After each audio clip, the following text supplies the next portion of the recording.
ボイストレーナーのつるさんです。皆さんいかがお過ごしでしょうか。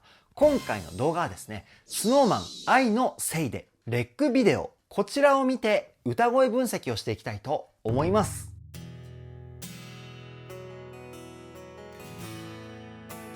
つるさんのボーカルルーム。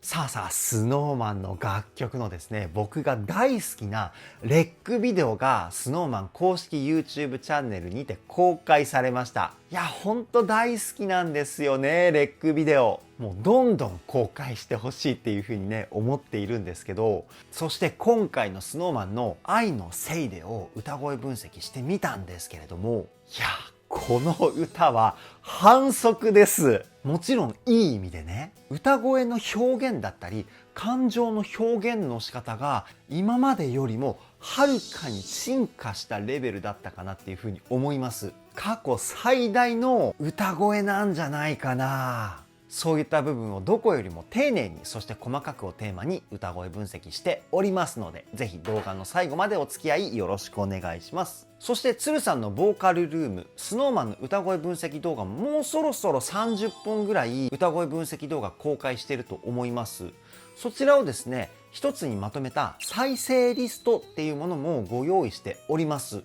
今回の動画を見て他の楽曲の歌声分析も気になった方はですね、概要欄に URL 貼っておきますので、ぜひそちらのチェックもよろしくお願いします。つるさんのボーカルルーム、こちらのチャンネルは私つるさんが現在気になっているアーティストの魅力を伝える歌声分析動画をメインで公開しているチャンネルです。今の話を聞いて気になった方はぜひチャンネル登録、高評価よろしくお願いします。そして皆さん、ハイプの方もぜひよろしくお願いします。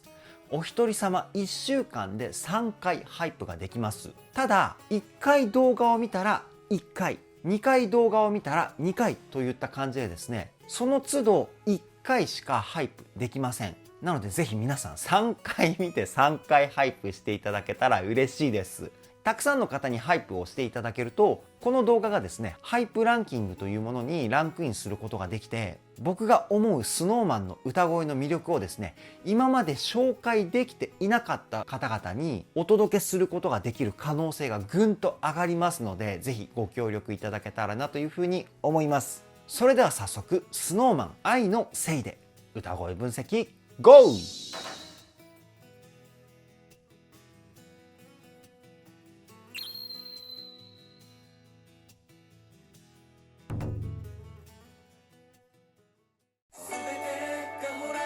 うわごめんなさい。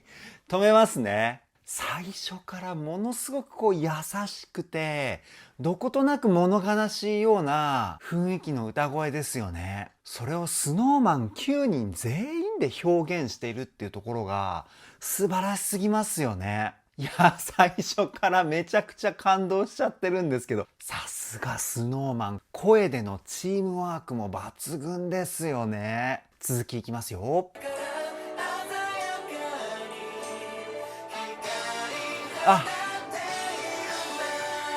スローバラードなのかなと思ったら明るい感じの曲調なんですね。一気にね、盛り上がった感じがまた感情を大きくいい意味で揺さぶられて聞き応えありますよね。ここからどういう風な展開になっていくのか非常に楽しみです。いきますよ。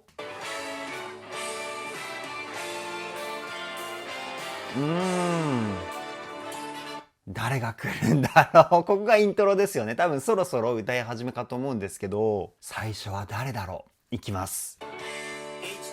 あ、向井さんが最初なんですね。なんかいつもの向井さんの声とちょっと違いますよね。表現方法が違うっていうのもあるのかもしれないんですけど、いつもの向井さんだと鼻の中の鼻腔共鳴というところの響きをメインで作った歌声なんですよね。でも今回はですね、口の中の口腔共鳴というところの音色をメインで使った歌声チョイスです。口の中はですね、言葉の輪郭をクリアにしたり、あと口の大きさによっては声量のコントロールをするようなポイントなんですけど、声の雰囲気としては話し声に近いようなニュアンスが出てくるんですよ。ララララララみたいなこういった声の輪郭がはっきりするような音色になるんですけど、向井さんのこの声初めて聞いたかな、僕は。もう一回聞いてみましょう。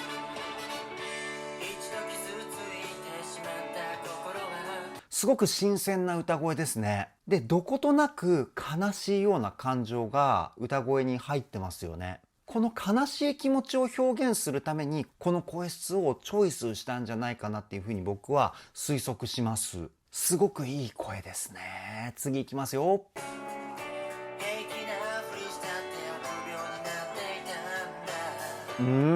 で、口がメインなんですけど、ちょっとだけ鼻にも声を入れてるかな。鼻腔共鳴ですね。鼻腔共鳴っていうのは声の音色を整えるポイントなんですよ。あと声に艶っぽさをプラスするために必要なポイントだったりするんですけど、少しだけ鼻に声を入れることによって柔らかい優しいような雰囲気を出しているんじゃないかなっていうふうに思います。もう一回聞いてみましょう。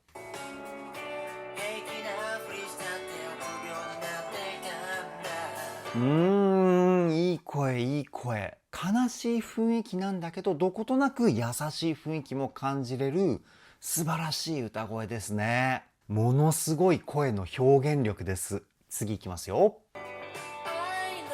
わ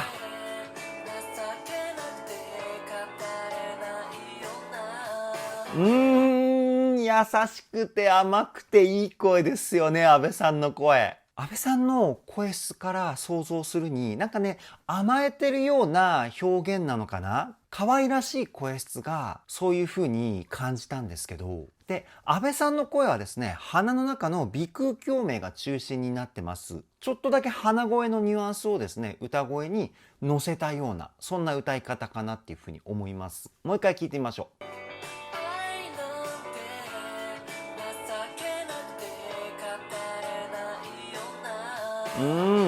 よなーのここの歌い方可愛いですよね。で、全体的にですね、息の音を混ぜるウィスパーボイスっていうテクニックも使われています。ウィスパーボイスを使うことによって、歌のフレーズ全体の雰囲気をですね、こうふわっとした感じにしてくれるんですよね。ものすごく心地いい声です。次いきますよ。わっここで目黒さんの力強い声が来るんですね。展開がものすごく考え込まれていますよね。最初の向井さんが寂しいんだけどどことなく優しいような雰囲気。そして阿部さんが優しい歌声でちょっと甘えてるような感じ。で、目黒さんのポイントで力強い感情をぶつけるっていう展開。これが効いていて、すごく曲の中に没頭しちゃう流れになってますよね。で、目黒さんの声はですね、肺の中の胸腔共鳴という部分と、口の中の口腔共鳴という部分。この2つの響きを混ぜたような歌声ですね。胸の中の胸腔共鳴の響きを使うことによって、男らしい、たくましい感じの声質に仕上げてます。もう一回聞いてみましょ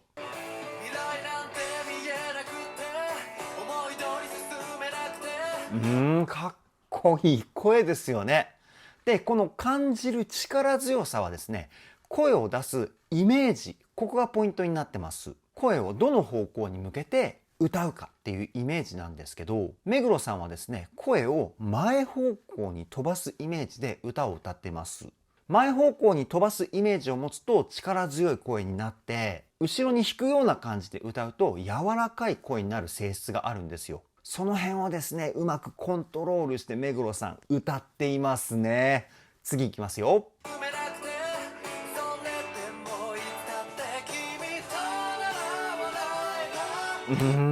高音もものすごく声が太くてかっこいいですよね。で、全体的にですね、音を切るテクニック、スタッカート、こちらも使っています。音を切ることによって歌のフレーズ全体に弾んだような躍動感が生まれてくるんですよ。こういったリズムの知識もですね、ものすごいレベル高いですね、目黒さん。もう一回聞いてみましょう。ほらほら。君となら笑えたのところ、ここだけスタッカート使ってないんですよね。その前までは音を切るように歌って躍動感を出して君となら笑えたっていうポイントで言葉をですねしっかり届けるために全体的に音は切らずに一つ一つの音を滑らかに歌うようなレガートっていうテクニックを使って歌ってます。こういったリズムの雰囲気の変化でですね歌詞が持つ世界観をスノタンの皆さんに伝えてるんですよね。最高すぎますね。次いきますよ。わあ、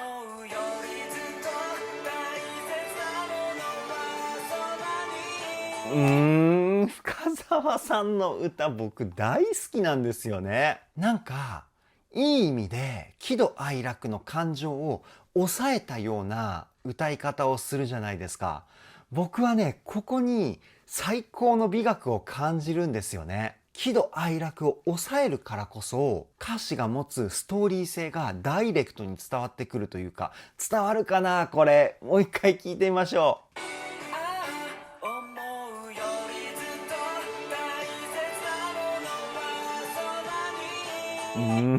う。最高すぎるな。歌を歌う時の感情の起伏っていうんですかね、それがいい意味で一定なんですよ。普通だったら音域が例えば高くなるところは力強さが出たり、低くなったりするところは優しいとか柔らかいとかそういった声質になるんですけど、深澤さんはですねそれがほぼないんですよね。ここがね本当にすごいと思います僕。いやーめちゃくちゃ感動しちゃいました。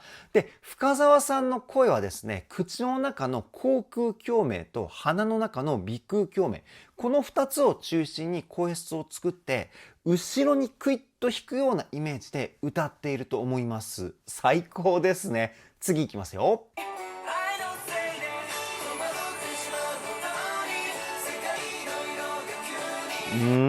で今のサビ前の深澤さんのハイトーンのところもその前に歌っていたところと声の強さがあまり変わってないじゃないですか。ここがねすごいんですよ。ぜひねこの凄さ一人でも多くの方に伝わってほしいなっていうふうに思っているんですけど、でサビここで全員で歌うんですね。やっぱり全員で歌った時の声の音の厚さの増幅具合がものすごいですよね。一気に盛り上がったっていうか、もう一回聞いてみましょう。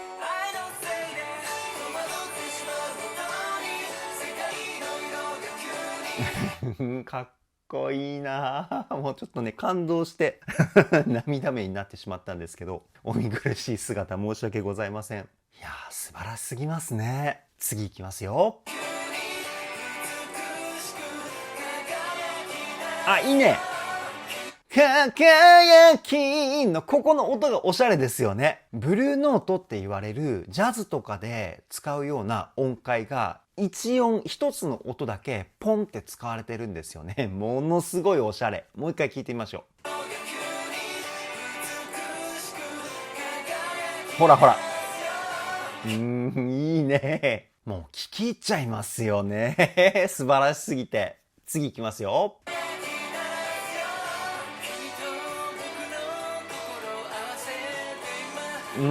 さすがですね。渡辺さんのこの歌の安定感やばくないですか？渡辺さんの歌声が来るとなんかホッとしますよね。安定しすぎていて。歌の基礎力がですね、ものすごく高い証拠なんですよね。歌の基礎って何かっていうと、呼吸法と体の使い方です。呼吸法はですね、腹式呼吸っていう息を吸った時にお腹がぐっと膨らむ呼吸法。これなんですけど、結構歌を歌ってる人で呼吸法をおろそかにしてしまう人とか多いんですけど、多分この辺の基礎トレーニングを渡辺さんは相当やってるんじゃないかなっていうふうに思います。じゃないとこの歌声のね安定感は僕はね信じられない。もう一回聞いてみましょう。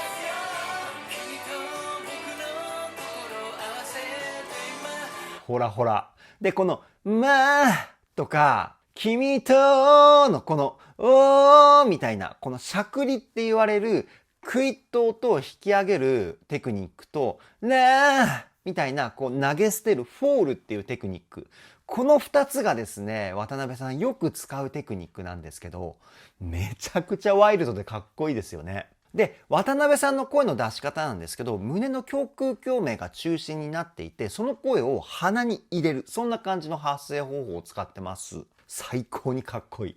次いきますよ。お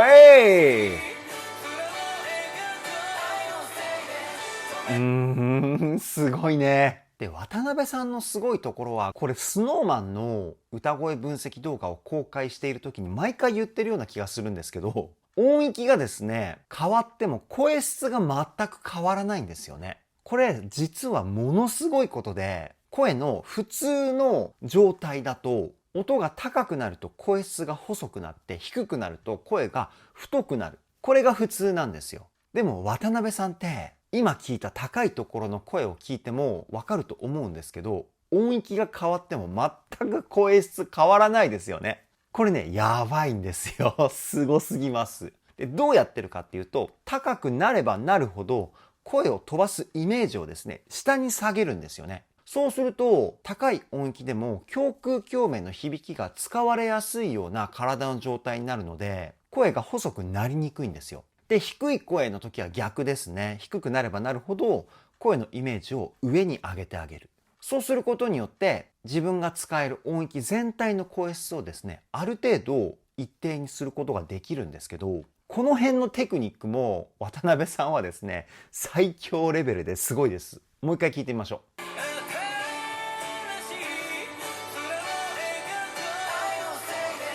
何回聞いてもすごいですね。ほんと尊敬しますよ。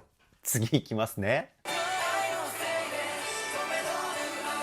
いいね。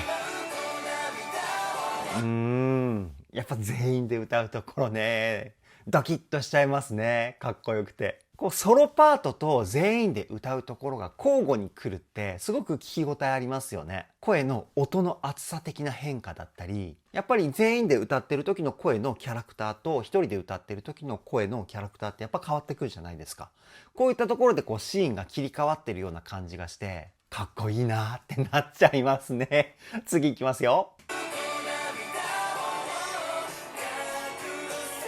おい、裏声。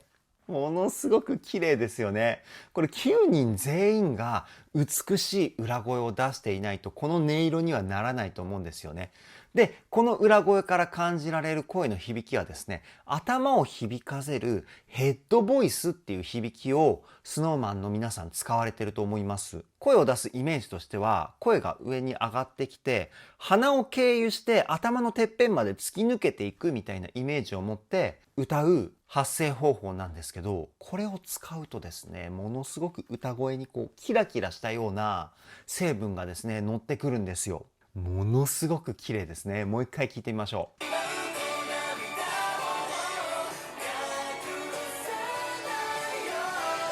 ほら。いやー、すごいね。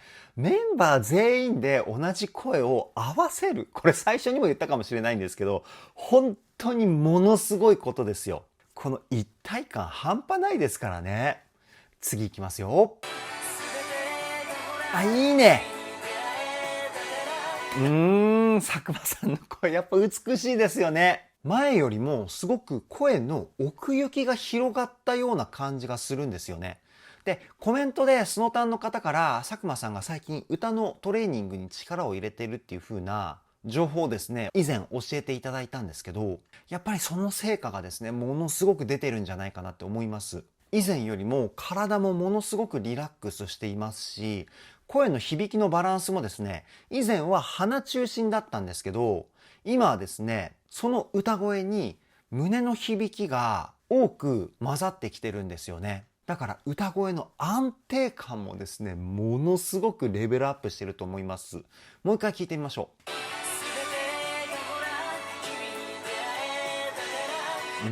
かっこいいね。で、ビブラートをした時の声のキラキラって響きがですね、ものすごく素敵です。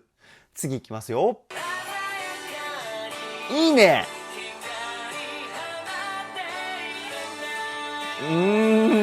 最高ですね。もうほんと美しいっていう言葉がですね、すごく似合う歌声ですよね。で、佐久間さんの声の出し方、どういうイメージで出してるのかっていうと、ちょっとだけ鼻声の音色をですね、歌声に混ぜて歌ってるんですよね。そうすることによって声の美しさをですね、表現しています。いや、本当に素晴らしい。じゃあ次の歌い出しからいきたいと思います。いきますよ。いい。岩本さんの声もね、イケメンボイスですよね。岩本さん、今回はですね、胸の響きと口の響き、こちらをですね、同じぐらいの割合で混ぜて使ってるような歌声かなっていうふうに思います。すごくね、男らしい感じがかっこいいですよね。もう一回聞いてみましょう。ここの息を吐き捨てる歌い方もね、最高にかっこいいですよね。次いきますよ。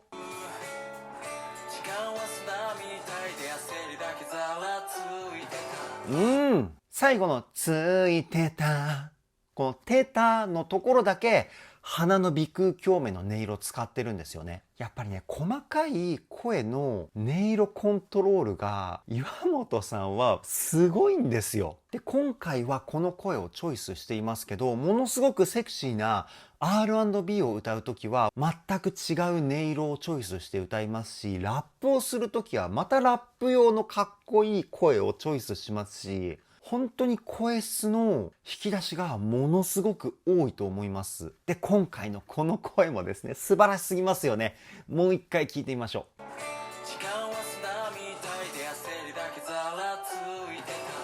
う。いい。すごくいいですね。ダンスも超一流、歌も超一流。本当にすごい才能の持ち主ですね。次いきますよ。おい！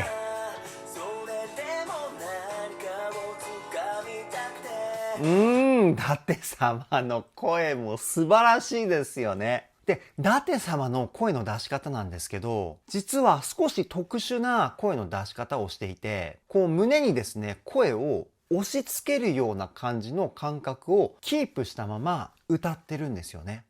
そうすることによって高い声でも太い声をキープできるっていうところにつながってるんですけど、で、声の音色の中心はですね、鼻なんですよ。鼻腔共鳴。もう一回聞いてみましょ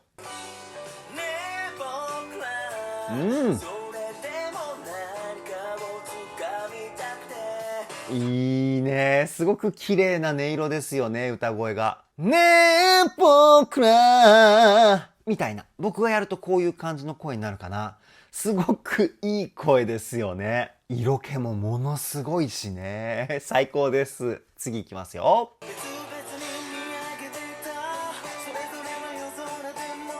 いいね。で、ラウールさんの声なんですけど、鼻の中の鼻腔共鳴、こちらが中心になってますね。で、あと少しだけ口の中の空間、口腔共鳴、こちらの音色が足されているような、そういう感じの声質バランスかなっていうふうに思います。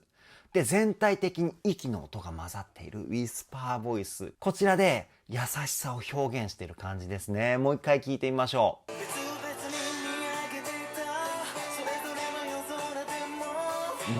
いいですよね。本当にいい声。SnowMan は全員素晴らしい個性と素晴らしい歌声を持ってますよね。で、ラウールさんのこの声の出し方なんですけど、系統的には佐久間さんに近いような声の出し方をしてます。ちょっとだけ鼻声の音色を歌声に混ぜて歌っているというか。で、このポイントでは全体的にリズムの躍動感を出すために軽くなんですけどスタッカート、こちらを入れて歌っていますね。次いきますよ。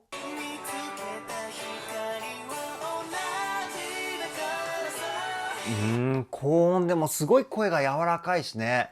高い声を柔らかく表現するって歌の中ではものすごい難しいことなんですよ。それをさらっとやってのけるラウールさん、素晴らしすぎますよね。もう一回聞いてみましょう。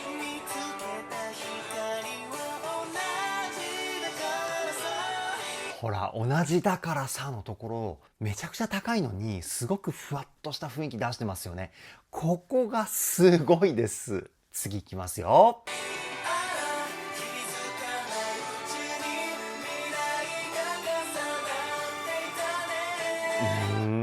ここでね、全員歌うポイントが来るんですね。SnowMan のメンバー全員の気持ちが込められたフレーズ。感動しちゃいますね。もう一回聞いてみましょう。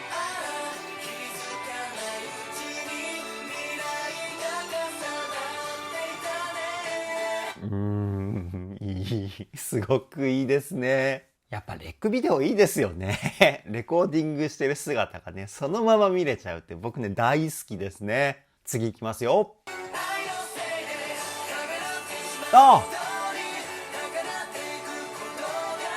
2番のサビは3人ずつ歌うんですね。なるほどね。やっぱりメンバー全員で歌ってるポイントと3人で歌うポイントだとやっぱ声の雰囲気が変わってきますよね。まあそりゃそうだって話なんですけど。いや、このボーカルアレンジ面白いですね。渡辺さんと目黒さんと岩本さんの3人で歌ったポイント。もう一回聞いてみましょう。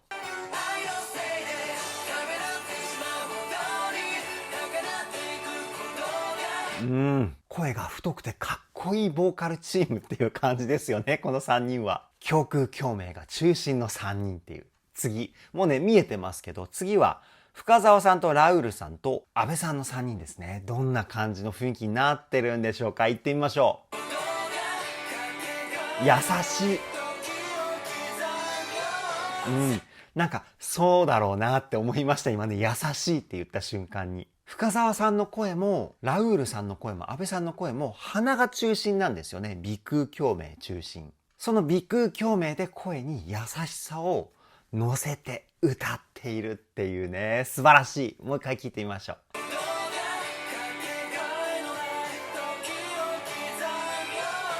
いいね。この3人で、ワンチームで声の雰囲気を表現してる。グッときますね。で、次が佐久間さんと伊達様と向井さん。聞いてみましょう。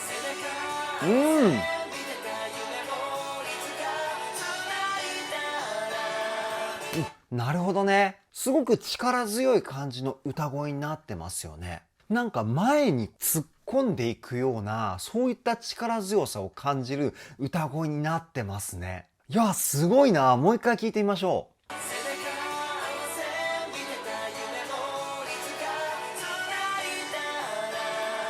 ほら、すごいパワフルでかっこいい歌声ですよね。いやー、こういう風な感じになるんですね。驚きました。次いきますよ。い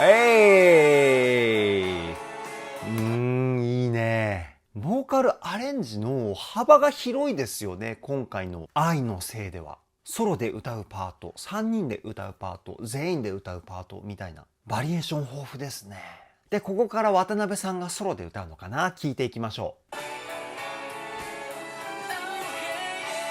いいね。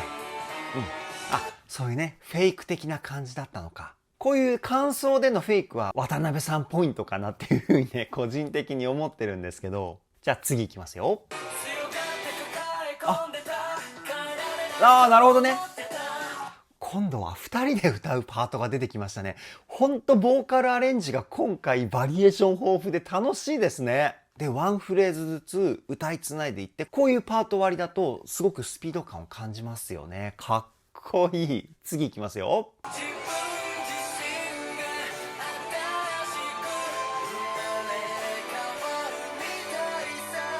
なんか C メロの雰囲気が未来への希望みたいなね、こうね、キラキラしたような雰囲気ですごくなんかジーンときました、今。いや、本当に感動しちゃいますね。最高すぎます。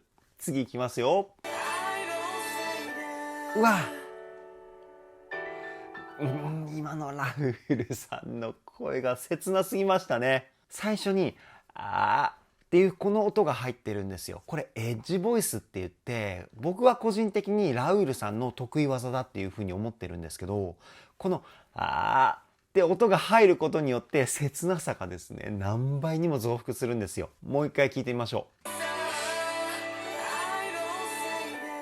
ほら。で、せいてのところでウィスパーボイスを使ってるからなおさら切ないですよね。最高。じゃあ次の歌い出しからいきたいと思います。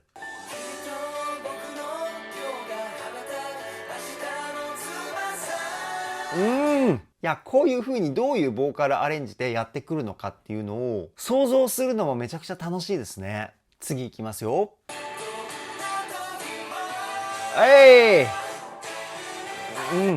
こっからサビね。もうね、なんかね、歌がね、なくなってしまうとびっくりして止めちゃいますね。ごめんなさい。本当に今素でミスりました。じゃあ次ね、サビ、最後のサビかな。聞いていきたいと思います。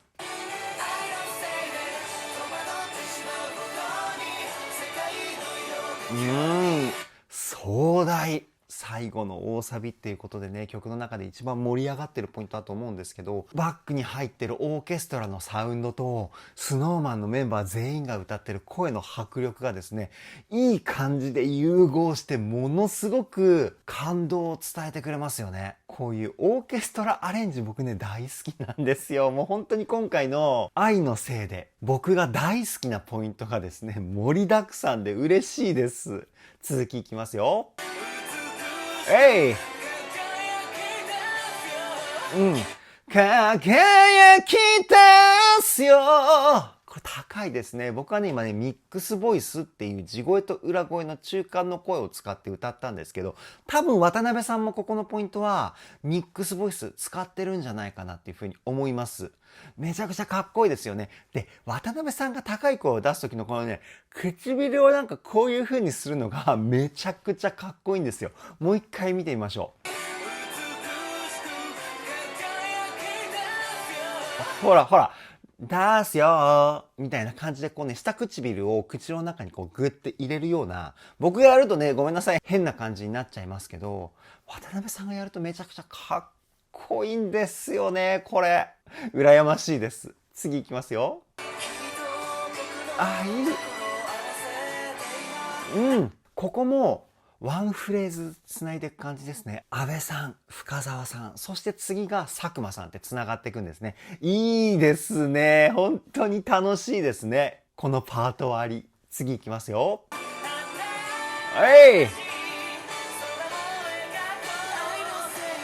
いい。なんかもうこういう感じで感情が揺れ動いちゃいますよね。ワンフレーズずつ歌割りがこうね切り替わっていくと、特に今聞いた佐久間さんのパワーでこうグッと持っていった後のラウールさんの優しいウィスパーボイス、この声のパワーの大きいところから小さいところへみたいな感じのこのね動き方もめちゃくちゃかっこいいし、最後の最後までかっこいいが続きますよ。次いきますね。いいね。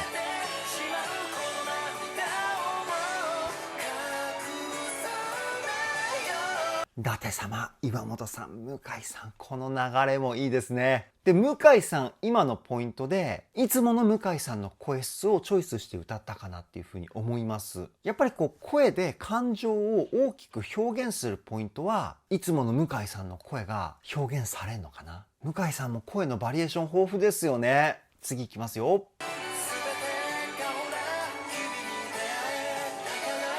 いい。目黒さんのこの声質を聞くと、僕はね、夏色花火のサビを歌ってる目黒さんの声をね、思い出すんですよね。あの時と同じ声の使い方をしてるかなっていうふうに思います。次いきますよ。いいね。